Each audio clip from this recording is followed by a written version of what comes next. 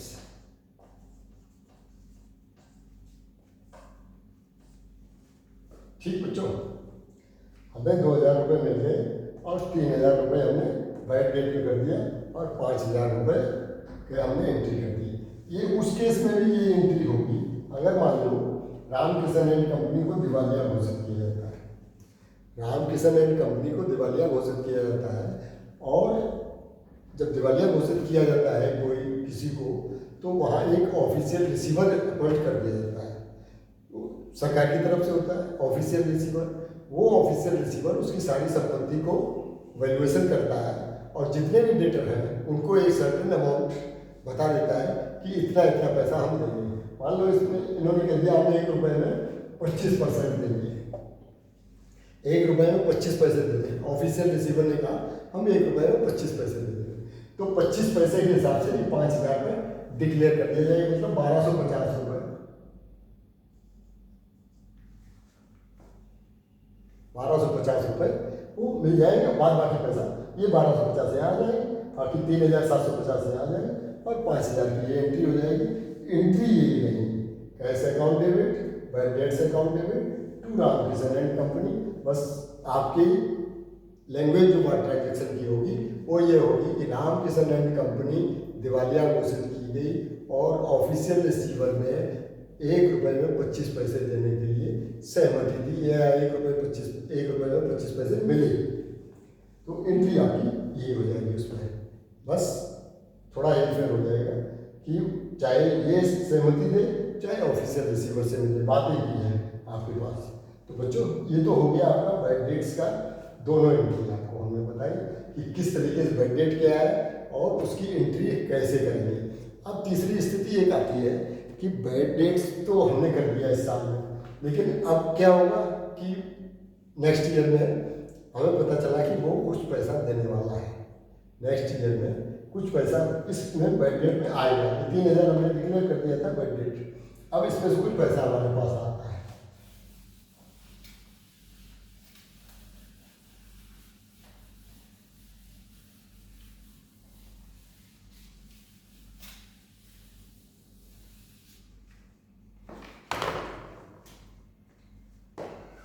उसको बोलेंगे bad debts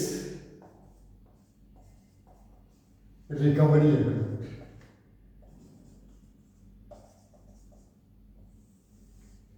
ये हमारे लिए इनकम होगी। इसको हम बैड डेट्स, ये तो खत्म हो जाता उसी साल, ये तो लॉस में हमने ट्रांसफर कर दिया अमाउंट, अब इससे कोई लेना देना नहीं है हमारा।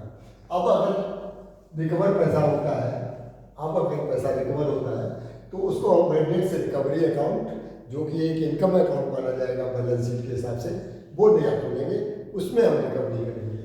तो क्या करेंगे, जब हमें कैश मिलेगा तो cash account debit to bad debts recovery account. मान लो 3,000 मिल गया तो 3,000 रुपया लिख दिया, 1,000 मिल गया तो 1,000 लिख दिया, 2,000 मिल गया तो 2,000 लिख दिया। Being recovery made in bad debt account.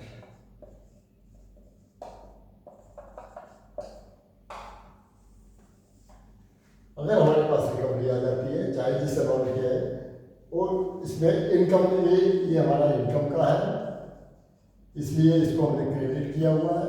ये हमारा रियल अकाउंट है और पैसा आ रहा है, इसलिए इसको हमने डेबिट किया हुआ है।